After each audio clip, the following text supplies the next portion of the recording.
Quba rayon İcra Hakimiyyətinin başçısı İlqar Mahmudov Əlik kəndi inzibati ərazi dairəsinin Qırız kəndində vətəndaşların səyyar qəbulunu keçirib. Qəbulda Quba rayon prokuroru, Dövlət Təhlükəsizlik Xidmətinin Quba rayon şöbəsinin rəisi, Səfərbərlik və Hərbi Xidmətə Çağırış üzrə Dövlət Xidmətinin rayon şöbəsinin rəisi, rayon İcra Hakimiyyəti yanında İctimai Şuranın sədri, rayonun bütün idarə, müəssisə və təşkilatlarının rəhbərləri iştirak edib. Səyyar qəbul zamanı vətəndaşlar tərəfindən qaldırılan məsələlərin həlli məqsədi ilə aidiyyatı şəxslərə yerindəcə lazımi tapşırıqlar verilib. Kənd sakinləri əhalinin problemlərinin həlli istiqamətində həyata keçirilən tədbirlərə, göstərilən diqqət və qayğıya görə Prezident İlham Əliyevə öz minnətdarlıqlarını bildiriblər.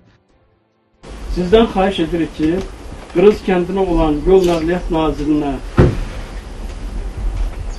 balanasına daxil edilərək asfalt örtüyünü çəkməyə köməkli göstərirsiniz. Yolun demək olar ki, 6 hissəsi var, hə Hikmət müəllim? Bununla bağlı bir müraciət eləyərik Azər Avtoyol. Balans kimdədir? Azər Avtoyoldadır da yəqin ki.